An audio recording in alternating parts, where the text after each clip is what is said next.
A joint expedition to the moon.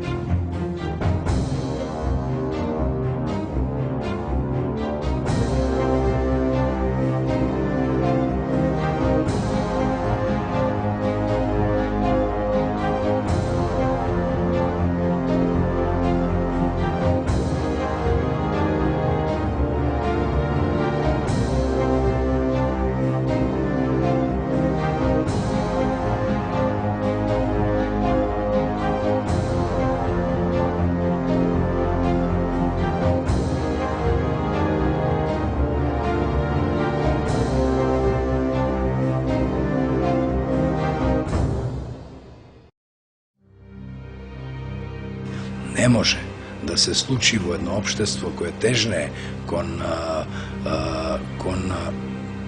Европска унија да има таков систем кој не ги обезбедува овие гаранции. Мора тој систем да ги има овие гаранции.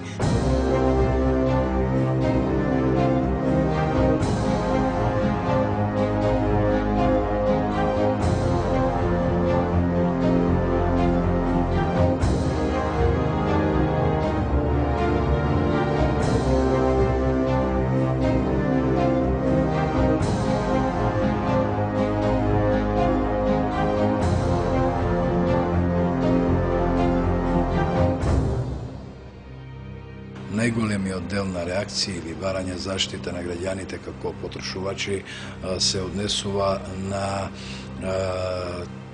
цената на производот или на услугата што ја добиваат и сметаат дека таквите цени за тие услуги или за тие производи што ги добиваат не се реални. Без разлика од кои компании доаѓаат, најчесто се жалат од компаниите кои продаваат електрична енергија, но исто така и топлинска енергија и од другите јавни комунални предпријатија, а исто така и во делот на услугите кај телекомуникацијските услуги. Сметат дека помалку добиваат од тоа што плаќаат. Втора група на граѓани кои бараат заштита се тие што сметаат дека добиваат неквалитетен производ и неквалитетна услуга и за таквите производи, за таквите услуги не заслужуваат да плаќаат во тој износ што плаќаат. Граѓаните вообичаено најмногу се жалат и нивните поплати растат во доменот на јавните услуги и во доменот на исто така гаранцијата и гарантниот лист и оние права кои што тие ги имаат од гаранција. Исто така поплатите кои што се однесуваат на распродажбата на производите, значи лажна распродажба и оние практики кои што се нечесни пазарни практики, значи на пазарот каде што имаме измамно рекламирање на производите, било да е по пат по електронските медиуми, било да е тоа па може на билборди да биде или на друг начин, значи со одредени ознаки на производите, истакнување на ознаките блиску до производите и слично, каде што потрошувачот донесува одлука да го купи тој производ, иако кога не би го привлекла таквата реклама или таквата порака, не би се одлучил на тој чекор.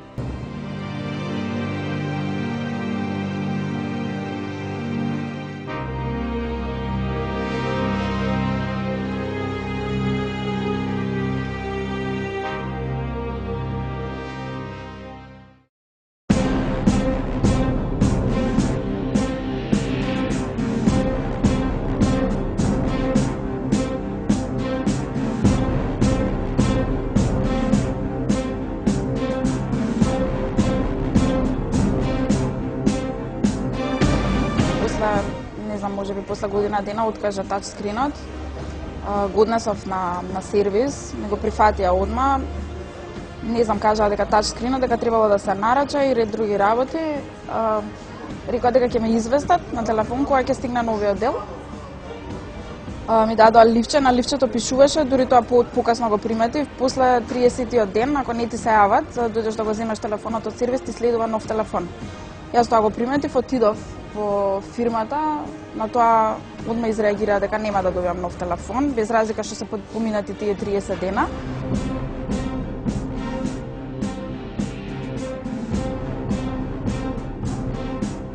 И јас отидов во државен инспекторат. таму пријавив, инспекторите брзо излегоа на терен, рекоа дека ваквите проблеми со мобилни телефони дека многу брзо се решаваат. Ми дадоа ливче на кој што пополнив се целата ситуација, што како се десило, фотокопија од тоа нивното што ми го дадоа за како гаранција. Мислам дека многу брзо, за еден ден или два дена излегоа на терен. После недела дена ми се јавија, ми кажаа дека излегле на терен, дека утврдиле неправилности од страна на фирмата и дека мене ми следува нов телефон. Отидов да си ја земам потврдата, отидов пак во истата фирма, на тоа пак имавме конфликтна ситуација, ми рекоа да дојде самиот инспектор со мене заедно, за да докаже, без разлика што потврдата што ја добив од државен инспекторат беше со подпис, печат и име и презиме на самиот инспектор што излегол на терен, за да увиди ситуацијата. Па потоа пак се вратив во државен инспекторат, инспекторката се јавуваше, збореше со газдата на фирмата, тој потврди дека ќе ми дадат телефон. Телефонот го чекав можеби уште 20 на дена. Потоа кога дојдов да си го подигнам новиот телефон, не ми беше ни запакуван телефонот, туку ми беше паковката на телефонот беше отворена, внатре немаше се она што следува со еден мобилен телефон, значи слушалици, пулнач и ред други работи. Мојата реакција беше зошто телефонот, зошто целата опаковка е отворена, кога веќе ти следува нов телефон, се знае нов телефон како нели кој ќе отидеш да купиш, како добиваш. Они ми рекоа дека јас кога сум го донела телефонот на сервис, не сум им донела ни слушалки ни пулнач, а тоа не бев известена. Мислам, самата девојка која што работеше таму, што ми го прими налогот, што го пополнуваше налогот, не кажа дека треба да ги донесам и другите работи. И тука имаше пак конфликтна ситуација и оваа цела година траеше повеќе од 2 месеца. И што ми го дадоа телефонот, го дадов, една моја другарка го користеше за неполни 3 месеци пак се распа. И тоа е целата работа што е многу смешно. А ти дава гаранција од година дена, она пак го однесе во истата фирма, го зема и пак ги се расипа после 6 месеци.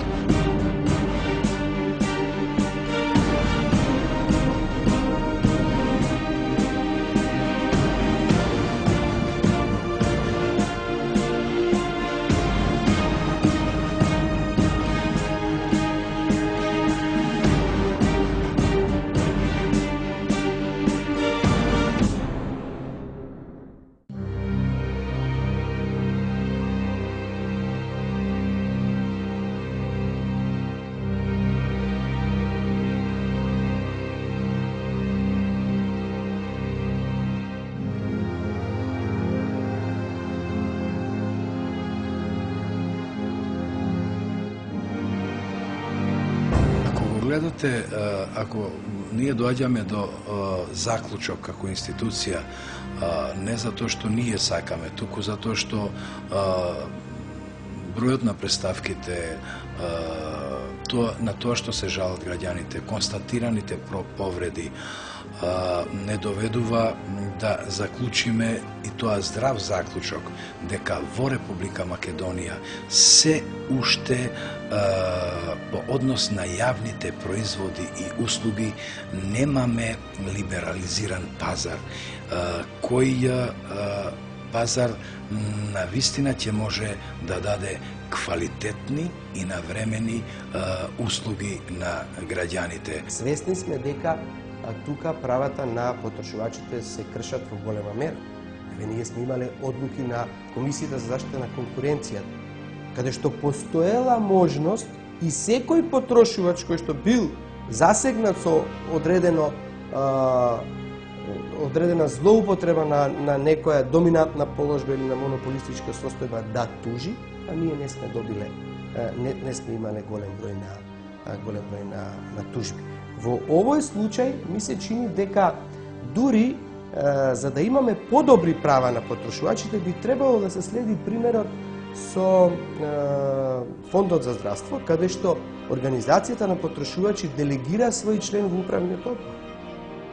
Значи, јас се залагам во управните одбори, значи да имаме кај јавните комунални предпријатија обавезно да имаме по еден член кој што ќе го делегира Организацијата на потрошувачи. Заради тоа што на таков начин многу повеќе би се слушал гласот на потрошувачот преку своите представници кои што ќе ги има.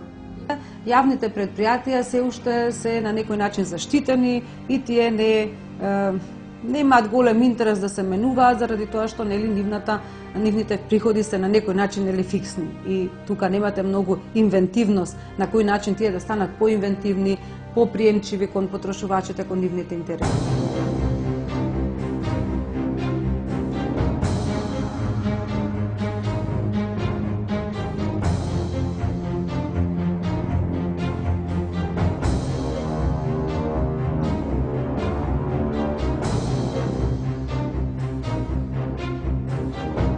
Не може едно предпријатие кое дава услуга на паркинг да рече јас не сум надлежен ако вашето возило било штетено на мојот паркинг. Па треба ли да имате камери? Па треба ли да имам јас некој обезбедување ако сум веќе таму, нели? Барем да се види дека некој поминал тука и го оштетил возилото. Не може така да се, да се составаме во актите одредени, она што не одговара клаузули, односно да напишеме дека тоа ние не сме надлежни. Не е така, тие пишуваат дека не одговараат, но постои закон за облигациони односи кој што кажува дека тој ќе мора да одговара ако не покажал минимум внимание. Чии се тие кои што наплаќаат паркинг? Тоа се на општина Центар, на градот Скопје и така натаму. Тоа се јавни предпријатија. Повторно кажуваме дека доаѓаме до тоа дека некој не е заинтересиран тоа да биде до крај регулиран, односно до крај да се спроведуваат прописите кои што самиот ги носи. Јас сакам да платам 40 денари во општина Центар еден час. Ама не можам да не бидам обештетен ако некој ја обие мојата кола или ако некој ја чукне мојата кола, затоа што таму патролираат десетина лица кои што наплаќаат. Тие лица не треба да служат само за наплата, него треба да служат и за чување на возилата, на паркинзите. Тоа никаде во светот не може да остане несанкционирано, освен, веројатно, кај нас.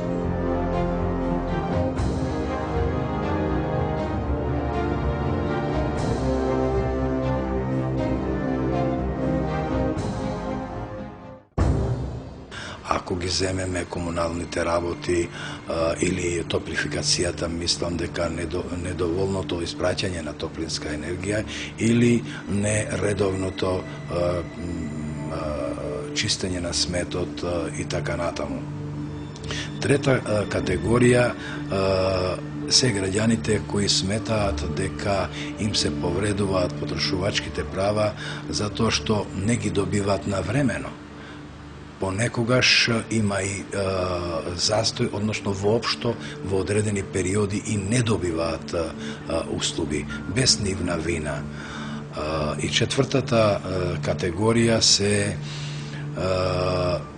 граѓани кои сметат дека сите овие што даваат производи ненавремено, некоректно, ги читаат мерачите кои се мерило за тоа колку граѓанинот потрошил некој производ за да плаќа кон тоа. Со еден збор граѓаните се жалаат дека договорите што ги имаат склучено, затоа што овие работи се договорни работи, договорите што ги имаат склучено не се почитуваат од страна на давателите на производите и услугите, а граѓаните стануваат жртва на тој систем по однос на овие проблеми.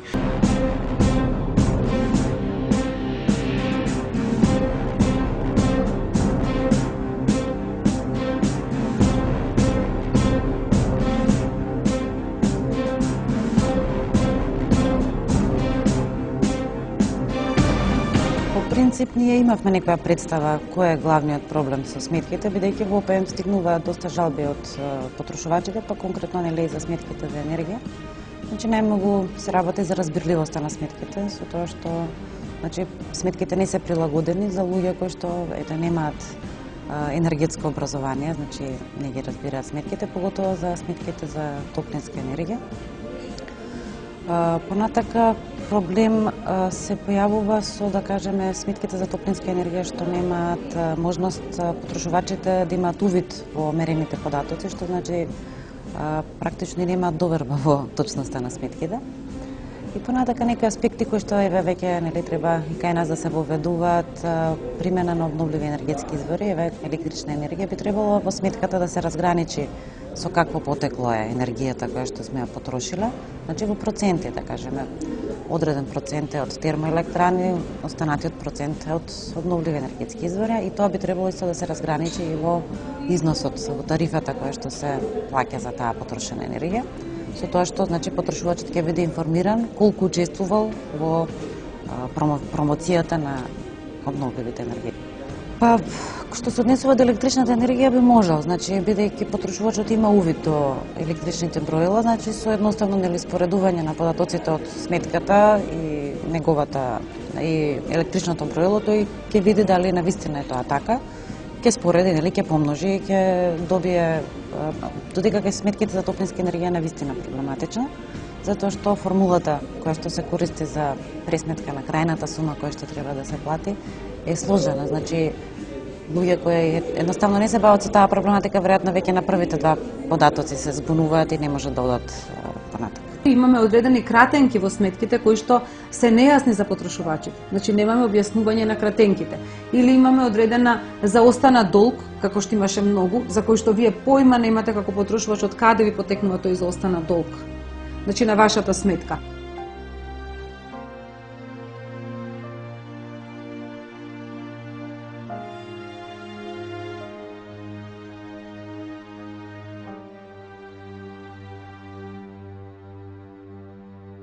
Несоодветна заштита. Значи, компаниите имаат механизми како да се одбранат од неплаќање, како да ги наплатат сметките, а потрошувачот еве доколку настанува грешка, нема начин како да биде компензиран неговиот труд и неговото потрошено време. Многу големи проблеми, и тие проблеми не може само регулаторот да ги реши така. Значи тие проблеми мора да се слушне гласот на потрошувачите, омбудсманот, народниот правобранител, она што тој го мисли, неговото мислење го процесираат и до владата, и да се отвори една по-широка јавна дебата околу положбата на граѓаните, на потрошувачите во доменот на користењето на јавните услуги од сите јавни предпријатија. Какви се нивните сметки, какви се нивните договори, каков е квалитетот на испорачаната услуга? Значи ние не можеме молчешком да ги плаќаме само сметките за. Ние сме должни да ги плаќаме сметките за се она што го користиме. Меѓутоа, не и да плаќаме за неквалитетни услуги, не и да не знаеме што ќе платиме.